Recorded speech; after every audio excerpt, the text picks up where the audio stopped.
Di Kota Tua itu bisa menikmati suasana tempo dulu dengan bangunan-bangunan bergaya kolonial. Urban heritage ini sebagai warisan sejarah ya dan kebudayaan dapat menunjukkan identitas asli sebuah kota. Kawasan wisata ini perlu didandani ya, berdandan agar diminati banyak wisatawan baik domestik ataupun dari asing. Pemanfaatan Kota Tua itu nggak cuma untuk selfie, benar ya Pak ya? Nggak cuma spot-spot Instagramable, tapi ada nilai budaya dan lokalitas yang harus kita jaga di dalamnya. Pemanfaatan daerah Kota Tua untuk wisatawan-wisatawan yang mau datang ke Kota Tua. Jadi satu adalah keunikan berdasarkan pada nilai sejarah. Benar. Semakin nilai sejarahnya itu mempunyai keunikan, mempunyai sejarah perjuangan, mempunyai sejarah-sejarah yang sangat berarti bagi daerah itu menjadi sesuatu yang untuk generasi-generasi pasca kemerdekaan itu kan belum pernah secara detail, walaupun itu masih dalam narasi sejarah. Terus ada kehidupan sosial budaya saat itu yang jauh berbeda, dan arsitektural yang dimiliki oleh setiap kawasan. Ingat bahwa rancangan visual yang tangible itu harus didukung dengan intangible. Nah ini semakin menarik ya. Selanjutnya jikalau kita berbicara guna dan manfaatnya, tentu sangat banyak manfaat dari budaya ini.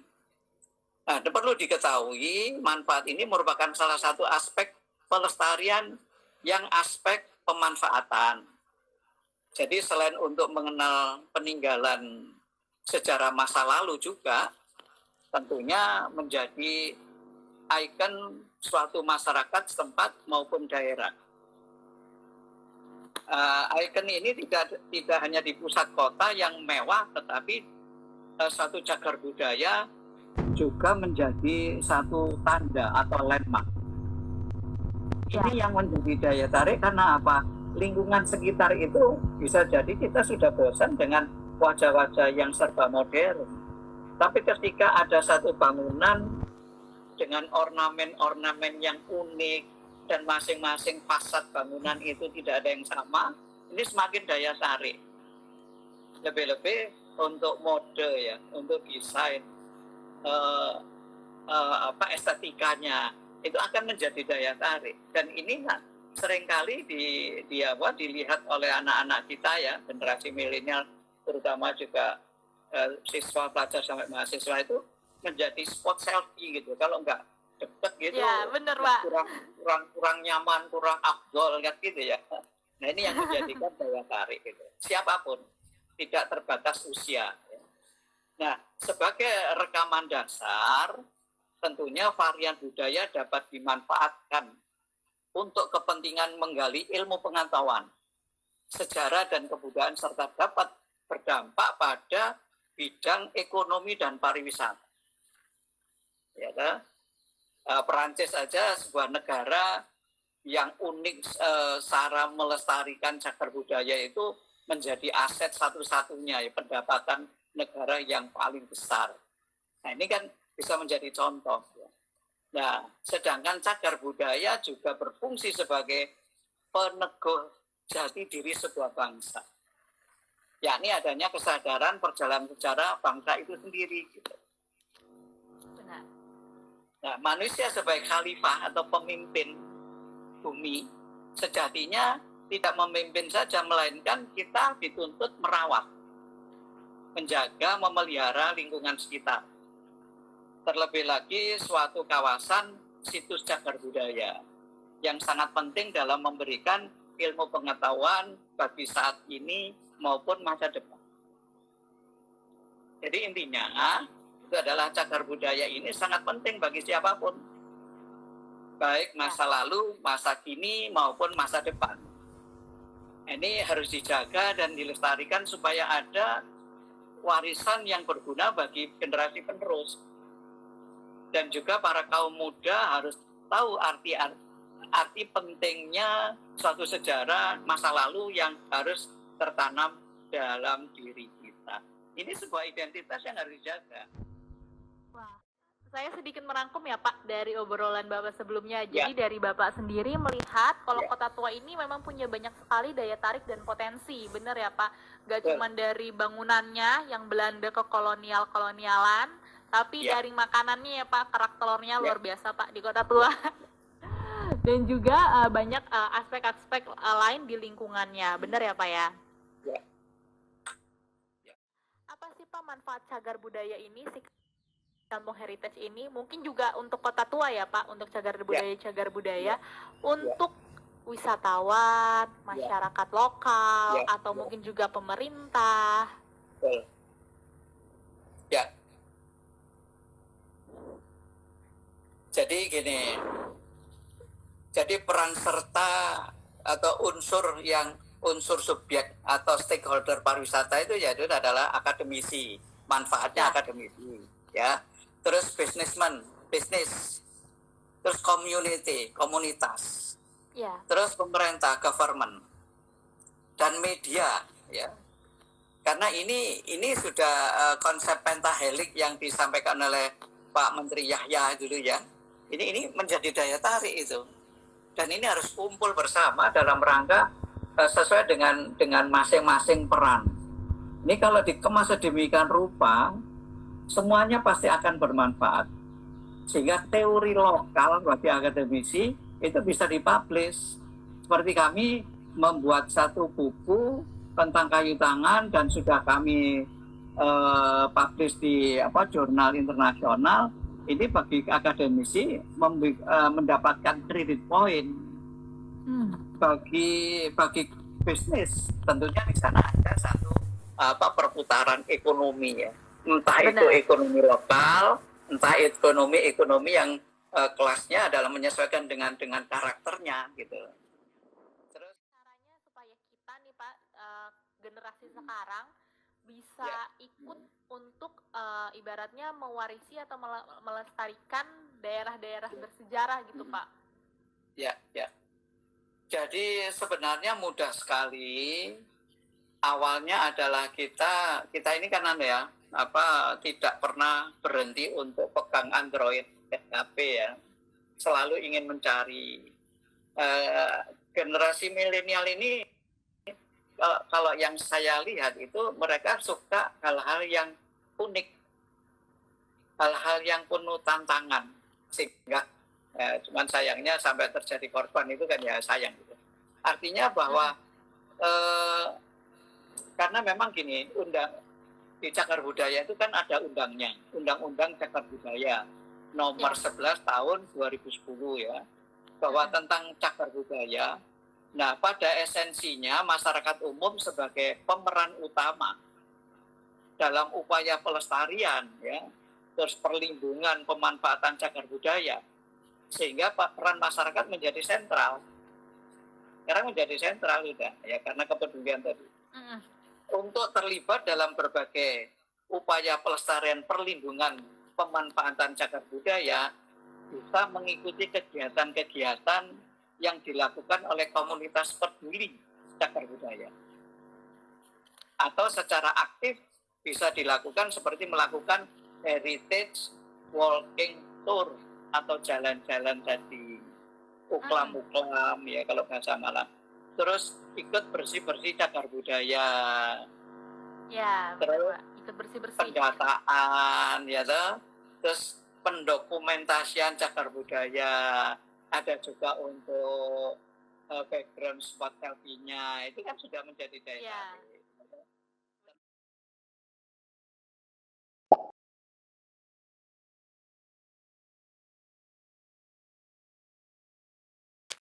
Assalamualaikum warahmatullahi wabarakatuh. Waalaikumsalam. Selamat pagi teman-teman sekalian. Kali ini kelompok kita telah diskusi tentang percakapan dari Pak Budi Fatoni di acara Kenari Jaya kemarin.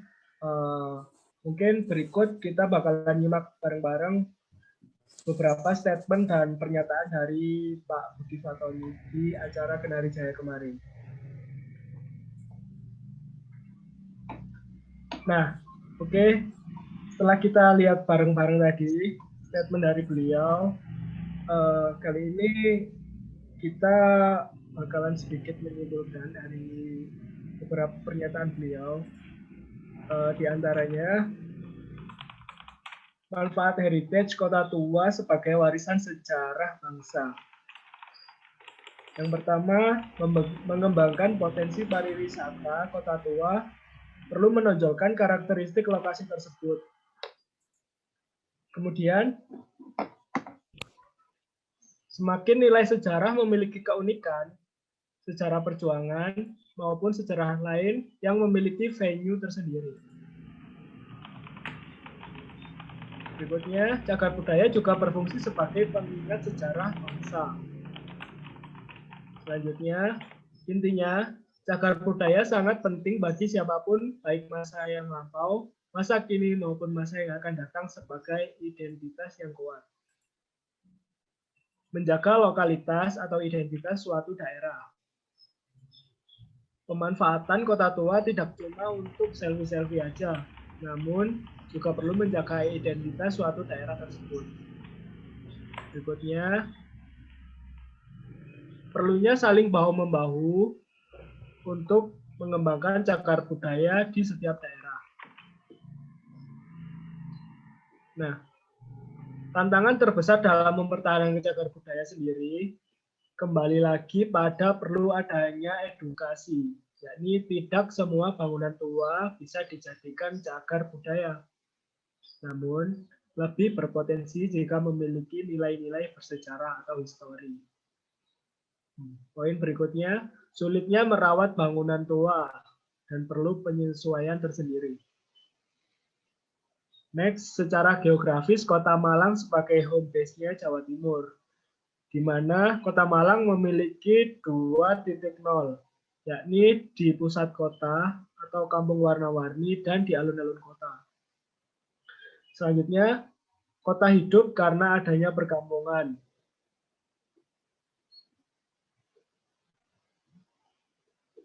Nah, beberapa kesimpulan dari hasil tanya jawab di diskusi kemarin, yakni bagaimana cara penanggulangan kekumuhan pada kawasan heritage. Nah, beliau berkesimpulan perlu adanya peran serta berbagai kalangan untuk saling bahu-membahu dan menjadi tanggung jawab bersama. Kemudian kekumuhan pasti, namun bagaimana cara kita menyikapi tentang hal tersebut? Yang penting bersih terlebih dahulu. Dan penetapan bangunan bisa dijadikan cagar budaya, yakni berusia lebih dari 50 tahun. Jadi bangunan tua namun belum melewati masa 50 tahun belum bisa dijadikan sebagai cagar budaya. Terakhir, pentingnya menjaga kedisiplinan untuk saling merawat bangunan cagar budaya antar tiap komponen. Nah, itulah resume dari percakapan Pak Budi di acara Kenari Jaya kemarin. Nah, kali ini kita langsung lanjut aja ke diskus saran dan masukan dari kelompok kita ke perbincangan kemarin malam. Mungkin kita mulai dari siapa? Adit ya.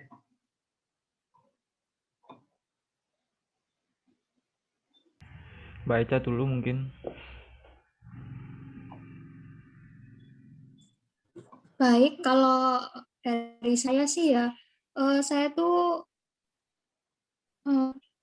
agak prihatin sama yang penyedia jasa layanan rekreasi atau trip itu yang khusus untuk heritage, karena sekarang mereka itu lebih fokus untuk cari spot-spot foto yang instagramable aja, padahal seharusnya bisa lebih fokus tentang historinya atau lebih fokus ke sejarah-sejarah bangunannya.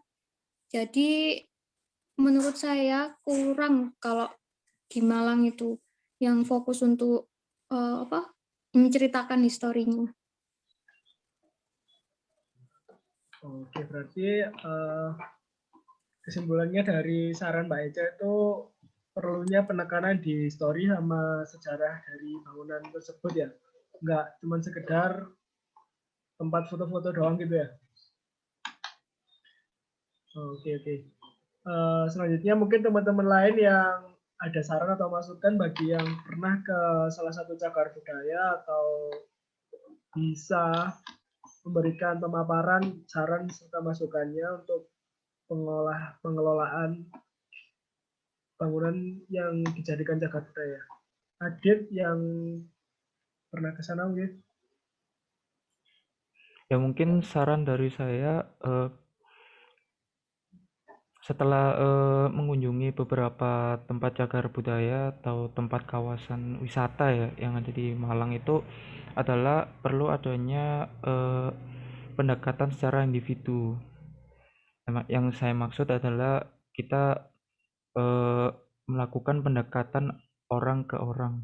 Maksudnya semisal saya memposisikan diri menjadi orang yang berkunjung di situ, saya ini mendapat pelayanan yang baik dari para masyarakat tersebut, bahkan mendapat sambutan yang sangat baik gitu ya. Mungkin itu yang perlu dibangun, dan mungkin jika saya melihat dari perspektif saya sendiri, kekurangan yang ada di Kota Malang sendiri itu khususnya di kawasan wisatanya adalah kurang adanya pemahaman tentang perilaku-perilaku yang harus dijaga khususnya di tempat wisata ya. Karena jika saya melihat ada satu perilaku yang berbeda dengan tempat saya yang lain, menurut saya itu adalah satu ketertarikan sendiri. Maksudnya jika saya mengkomparasikan dengan satu daerah dengan daerah lain, jika adanya satu perilaku yang berbeda atau perilaku yang mungkin sedikit membuka wawasan kita ya, bahwa sebenarnya di kawasan wisata itu yang diharuskan adalah perilaku-perilaku dari masyarakatnya itu sih. Mungkin lebih ditekankan kepada pendekatan individu. Itu saran saya. Terima kasih. Oke, berarti kesimpulan dari pernyataan Adit tadi, poinnya di pendekatan ya, antara maksudnya pendekatan sebagai nilai plus dari objek cagar budaya tersebut. Maksudnya supaya kita sebagai selaku pengunjung misalnya ke salah satu cagar budaya itu memiliki kesan apa ya, memori gitu, waktu kita udah pulang dari suatu objek bangunan cagar budaya tersebut, kita nggak sekedar cuman foto-foto, namun di sana ada nilai jual lain, misalnya kayak tadi pendekatan dari perilaku masyarakatnya atau habits-habits lainnya yang itu yang bakalan memorable buat kita setelah ke cagar budaya tersebut. Oke, mungkin teman-teman lainnya yang mau nambahin terakhir untuk saran dan masukan atau permasalahan di cagar budaya yang pernah kalian kunjungi, itu saya sependapat sih dengan pernyataan Pak Budi, dengan menambahkan agen-agen di suatu kota untuk menjaga cagar budaya sesuai identitas lokal. Karena perwakilan atau agen-agen itu bisa mengedukasi lah untuk masyarakat-masyarakat yang belum mengerti tentang pentingnya cagar budaya untuk masa kini dan masa depan. Mungkin itu aja sih. Oke. Berarti Ipung sependapat sama pernyataan dari Pak Budi kemarin di acara Bincang Kenari Jaya. Terakhir mungkin kita udah ngulas beberapa permasalahan dan saran dari teman-teman sekalian. Kita cukupkan saja mungkin dari statement teman-teman sekalian yang kita discuss tentang permasalahan heritage sebagai cagar budaya. Karena waktu yang membatasi, kita akhiri saja discuss kali ini dan kita sambung di lain kesempatan. Terima kasih atas waktu dan partisipasinya. Assalamualaikum warahmatullahi wabarakatuh.